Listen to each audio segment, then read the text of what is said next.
Today is Monday, October 20th, 2025, and this is Read Through the Bible. Okay, we come across a Hebrew word that you know.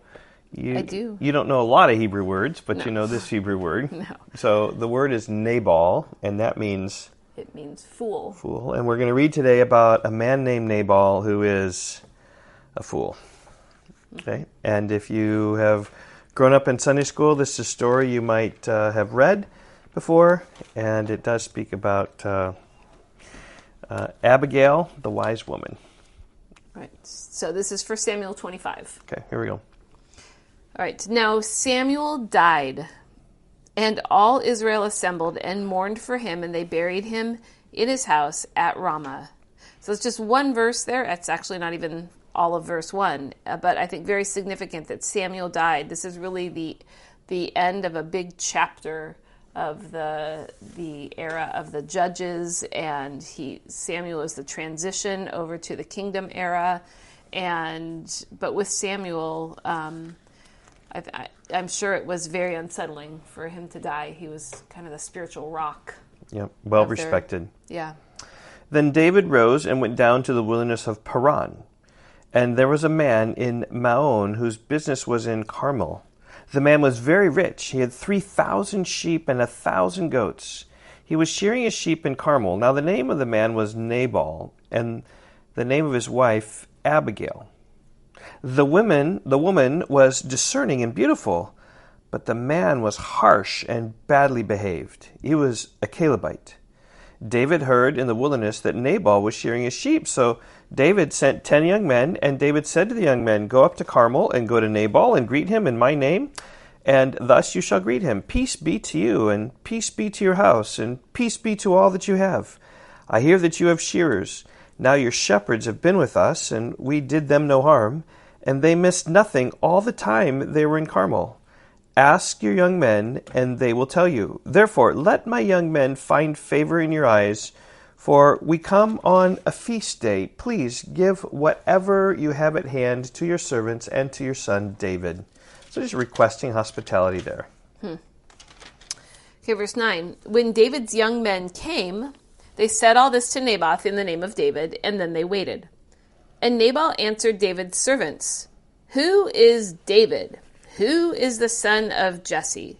There are many servants these days who are breaking away from their masters. Shall I take my bread and my water and my meat that I have killed for my shearers and give it to men who come from I do not know where?" And so David was very offended by this, that he didn't take in his servants. Verse 12, so David's young men turned away and came back and told him all this. And David said to his men, let's get vengeance, basically. He said, "Every man strap on his sword," and every man of them strapped on his sword. David also strapped on his sword. And about 400 men went up after David, while 200 remained behind with the baggage. But one of the young men told Abigail, Nabal's wife, "Behold, David sent messengers out of the wilderness to greet our master, and he railed at them. Yet the men were very good to us, and we suffered no harm, and we did not miss anything when we were in the fields as long as we went with them. They were a wall to us, both by night and by day, all the while we were with them keeping the sheep. Now therefore know this, and consider what you should do, for harm is determined against our master and against all his house, and he is such a worthless man that no one can speak to him." So he is like the wicked don't listen to advice and accept instruction. Rather, they are fools and they deny instruction. Verse 18, then Abigail made haste and took 200 loaves and 2 skins of wine and 5 sheep already prepared and 5 seahs of parched grain and 100 clusters of raisins and 200 cakes of figs and laid them on donkeys. And she said to her young men, "Go on before me. Behold, I come after you." But she did not tell her husband Nabal. And as she rode on the donkey and came down under the cover of the mountain, behold, David and his men came toward her, and she met them. Now David had said, "Surely in vain have I guarded all that this fellow has in the wilderness, so that nothing was missed out of all that belonged to him. And he has returned me evil for good. God do so to the enemies of David and more also, if by morning I leave so much as one male of all who belong to him. When Abigail saw David, she hurried and got down from the donkey and fell before David on her face and bowed to the ground. She fell at his feet and said, "On me alone, my lord, be the guilt. Please let your servant speak in your ears and hear the words of your servant. Let not my lord regard this worthless fellow Nabal," that my worthless husband.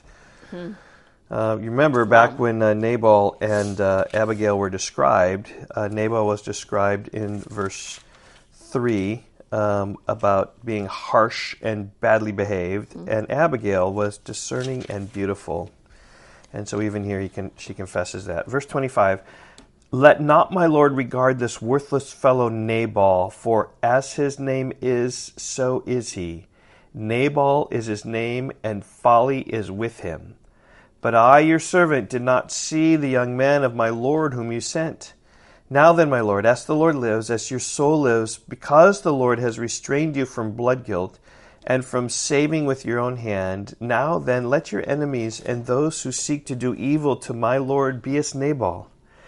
And now let this present that your servant has brought to my lord be given to the young men who follow my lord. Please forgive the trespass of your servant, for the Lord will certainly make my lord a sure house, because my lord is fighting the battles of the Lord, and evil shall not be found in you so long as you live. If men rise up to pursue you and seek your life, the life of my lord shall be bound in the bundle of the living in the care of the Lord your God, and the lives of your enemies he shall sling out as from the hollow of a sling.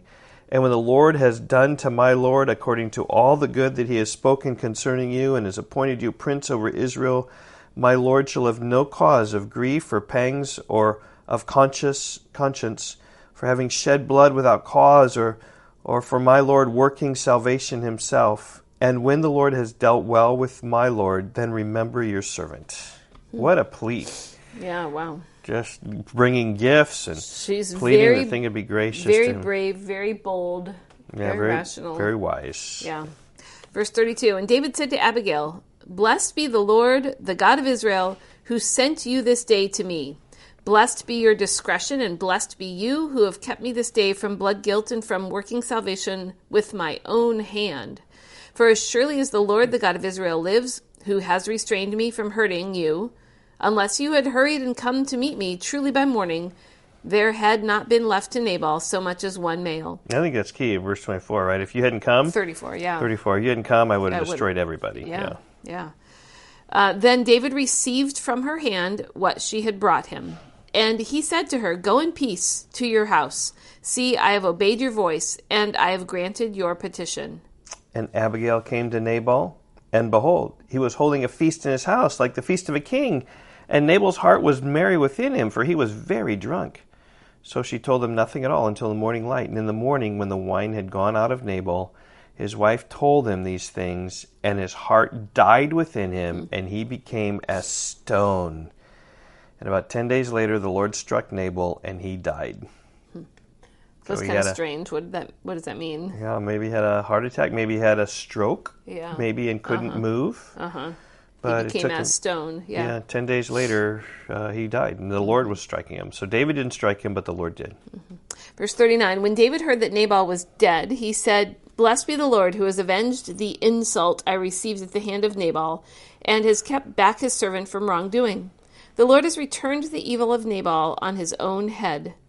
Then David sent and spoke to Abigail to take her as his wife. When the servants of David came to Abigail at Carmel, they said to her, "David has sent us to you to take you to him as his wife." And she rose and bowed with her face to the ground and said, "Behold, your handmaid is a servant, to wash the feet of the servants of my lord."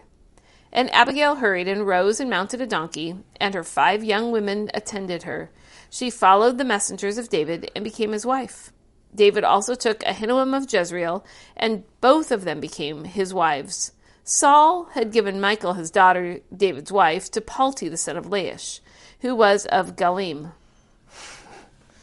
Well, so the last 2 verses are really packed. Like the first verse of this chapter is not necessarily packed, but it says Samuel died.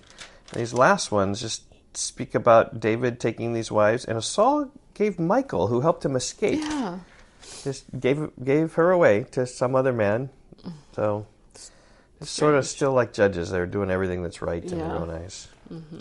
Okay, summary-wise, 1 Samuel 25 is about Nabal and Abigail. And really it is Abigail's wise behavior, her wisdom, makes peace with David. And then Nabal's struck by the Lord and dies. And then Samuel dies in front, and then the wives thing about David at the end. He married Abigail. He also married this Ahinoam. And then also he lost a wife, Michal, who was given away as well. So that's 1 Samuel 25.